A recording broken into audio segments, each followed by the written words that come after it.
नमस्ते। आज के इस विश्लेषण में हम एक बेहद दिलचस्प आध्यात्मिक फ्रेमवर्क को डिकोड करने वाले हैं। एक ऐसा सफर जो सांसारिक भटकाव से शुरू होकर मन की पूरी शुद्धि तक जाता है।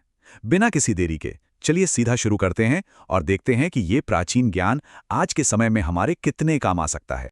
तो चलिए सीधा उस सबसे बड़े सवाल पर आते हैं जो इस पूरी चर्चा के केंद्र में है। हम सब अक्सर कहते हैं कि हमें शांति चाहिए, है ना? लेकिन फिर भी क्या आपने गौर किया है कि हमारा मन लगातार इन बाहरी सुखों, चिंताओं और इच्छाओं के पीछे क्यों भागता रहता है? चलिए इस पहेली को सुलझाते हैं। अब किसी भी समाधान तक पहुंचने से पहले हमें बीमारी को समझना होगा। और स्रोत के अनुसार ये बीमारी शुरू होती है सांसारिक मोह और भटकाव के जाल से। यहाँ जो बात वाकई ध्यान खींचने वाली है वो ये कि स्रोत सामग्री इस बात पर कितना ज्यादा जोर देती है कि सिर्फ भौतिक सुखों में डूबे रहने वाले लोगों के साथ उठना बैठना ही किसी साधक की चेतना को गहराई से प्रदूषित कर सकता है।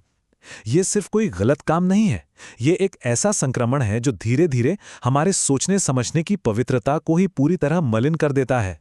और ये बात कितनी सख्त है, इसका अंदाजा इस विचार से बिल्कुल साफ हो जाता है। अगर इस भवसागर को सच में पार करना है तो सबसे पहली शर्त यही है कि उन लोगों से तुरंत दूरी बनाई जाए जो सिर्फ क्षणिक शारीरिक सुखों को ही जीवन का अंतिम सत्य मानते हैं। ये कोई सुझाव नहीं है बल्कि एक स्पष्ट नियम है। तो इस भटकाव से बाहर कैसे आया जाए, इसके लिए दर्शन एक बहुत ही महत्वपूर्ण माइंडसेट शिफ्ट की बात करता है। और वो माइंडसेट है द्वंद्वातीत होने का। मतलब जीवन के जो द्वंद्व हैं, चाहे कोई आपकी तारीफ करे या बुराई, आपको जीत मिले या हार, इन सबसे पूरी तरह अप्रभावित रहना। क्योंकि जब तक ये न्यूट्रल स्टेट नहीं आती, मन बस थोड़ी सी खुशी और फिर अपरिहार्य निराशा के एक अंधहीन लूप में ही फंसा रहता है।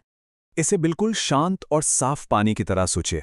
जैसे ठहरे हुए पानी में झील का तल एकदम साफ दिखाई देता है, ठीक वैसे ही जब मन जीवन के इन उतार चढ़ावों से मुक्त और शांत हो जाता है, तभी उसे सच्चे आध्यात्मिक सत्य का असली अनुभव होता है। अब इस पूरी प्रक्रिया को समझाने के लिए जो मेटाफर या रूपक इस्तेमाल किया गया है वो सच में कमाल का है। आइए देखते हैं कि ये हमारी चेतना को कैसे परिभाषित करता है। महर्षि विदुर की शिक्षाओं से लिया गया ये स्ट्रक्चर देखिए। कल्पना कीजिए कि हमारा शरीर 9 दरवाजों वाला एक महल है। आत्मा इस महल का राजा है और हमारी इंद्रियां उसकी प्रजा। लेकिन यहां कहानी में जो सबसे बड़ा ट्विस्ट है वो ये कि राजा के मंत्री यानी हमारा मन और हमारी बुद्धि पूरी तरह से भ्रष्ट हो चुके हैं। ये भ्रष्ट मंत्री बड़ी चालाकी से राजा को लगातार बेवकूफ बनाते हैं। वो उसे पल भर के सुखों की तरफ दौड़ाते हैं और राजा उनके जाल में फंसकर अपना ही नुकसान कर बैठता है। इस धोखे से बचने के लिए राजा को यानी असली स्वयं को इन मंत्रियों की गलत सलाह को तुरंत छोड़ना होगा और सही दिशा के लिए पवित्र ग्रंथों पर निर्भर होना होगा। अब इस भटकाव को शांत करने के चक्कर में कई बार एक बहुत बड़ी गलती हो जाती है, जिसे स्रोत में कृत्रिम शांति या नशे का भ्रम कहा गया है। यहाँ एक बहुत ही सख्त चेतावनी दी गई है। अक्सर लोग सिद्ध महापुरुषों की अजीबोगरीब हरकतों की नकल करने लगते हैं, जैसे भगवान शिव का विष पीना। लेकिन विश्लेषण साफ करता है कि एक आम साधक के लिए इन चमत्कारों की या नशे की नकल करना सिर्फ और सिर्फ तबाही लेकर आएगा। हमें उनके उपदेशों पर चलना है, उनके एक्शंस की नकल नहीं करनी। क्योंकि नशा तो बस कुछ पल के लिए दिमाग को सुन्न करके एक झूठी शांति का एहसास कराता है, जबकि सच्ची आध्यात्मिकता के लिए एक बहुत ही तेज और स्पष्ट बुद्धि चाहिए। जब मन शुद्ध होना शुरू होता है तो शुरुआत में एक तपन या दर्द महसूस होता है, बिल्कुल वैसे ही जैसे अशुद्ध सोने को आग में तपाया जाता है। इस प्रोसेस के लिए पूरी तरह होश में रहना जरूरी है, सुन्न होना नहीं। तो अगर नशा रास्ता नहीं है तो मन को शुद्ध करने का सबसे कारगर और सच्चा तरीका क्या है? यहाँ निर्देश बिल्कुल साफ और एक्शनेबल है।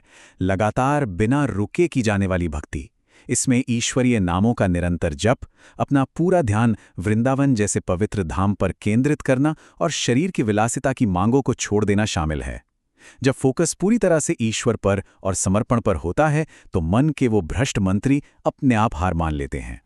और ये बात सच में हैरान करने वाली है कि ये फोकस कितना ज्यादा सूक्ष्म हो सकता है।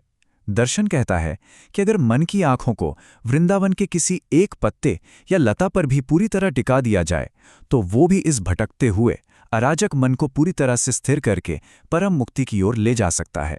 तो जैसे जैसे हम इस विश्लेषण के अंत में आते हैं, एक बहुत ही गहरा सवाल पीछे छूट जाता है। जब एकांत का समय हो, बिल्कुल सन्नाटा हो, तब हमारा मन क्या चुनेगा? क्या वो उन्हीं मिट जाने वाले सांसारिक सुखों के बारे में सोचेगा, या फिर सच्ची भक्ति की उस अनंत शांति को खोजेगा? अपना अंतिम और पूर्ण ध्यान किस दिशा में लगाना है, ये चॉइस पूरी तरह से हमारी है। इस पर जरूर विचार कीजिएगा। इस चर्चा में शामिल होने के लिए बहुत बहुत धन्यवाद।